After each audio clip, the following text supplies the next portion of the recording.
right, in talking about the same subject, I don't know how many of you are going to be able to make this point. The bit of getting angry, the habit of getting angry, I should say. We all have the habit of getting angry. The habit of getting angry is essentially related to this, that for the moment you have become subjectively involved in something. And love, like I said before, is a very subjective thing. And therefore it tends to induce subjective aspects of behavior. And I would suggest this, that as you fall in love with somebody, or as you become that involved with somebody emotionally, to be able to sit back and enjoy the relationship, and yet not get sucked into the vortex of the ultra-subjectivity where you lose perspective. Let me say it another way. Yesterday I mentioned at the session that the dangers of love was that it was a subjective thing. And what would take its place is understanding. And I'll use that word in different ways. When I say understanding, a high degree of predictability about the person you're with. Areas, here, this represents a person, and this represents that person's predictability about the other person. Now, if I were to ask this person that has this scale of predictability about this person, what about thus and so? Well, I don't know that person in that area. Now, if you can do that, it's very difficult to do.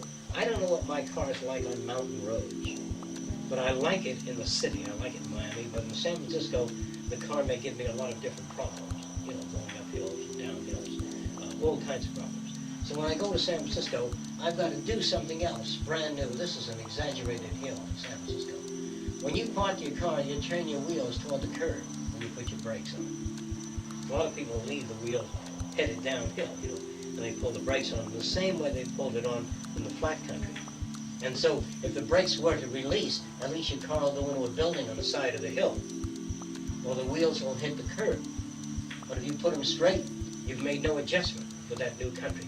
So when you meet a new person, instead of subjectively saying, I love everything about that person, I love everything I know about that person. Now, we also must say, what is it that I don't know about the person? I don't know what their work habits are like. Let's say, can I use you? Let's say I live with you, and you're playing your violin, and I say, shit, you know, you've been playing for 4 hours. We haven't had any time together at all. And you say, it's just another 20 minutes. And I said, well, all right. When you say just another 20 minutes, you've contradicted my need. See, I'm not saying this is true. This isn't true. Because the reason I brought it up is because I have a need to be with you. And you said, another 20 minutes. You just interrupted. Now, if you said to me, I'm going to play for about 4 hours, maybe 5 hours. Can you take it? I said, I don't know. And you said, tough shit. This is a must for me.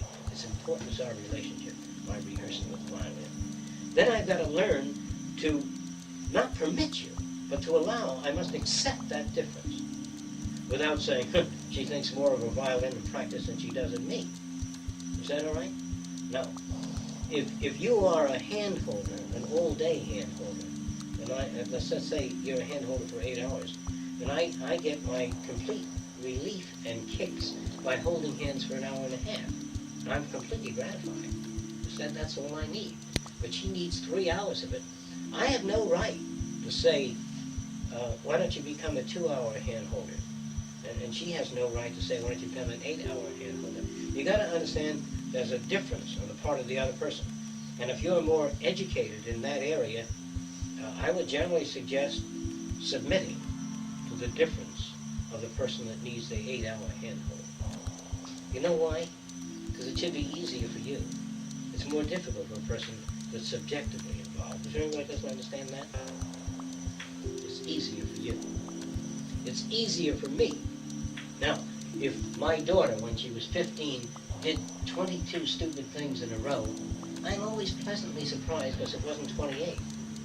Because I used to say, what can you expect of Bambi? That's my daughter's name.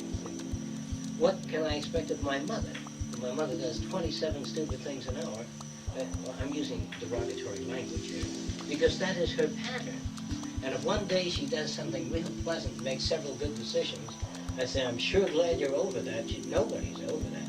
No personality that you've known over the years undergoes a quantum jump in behavior. Because, like I indicated,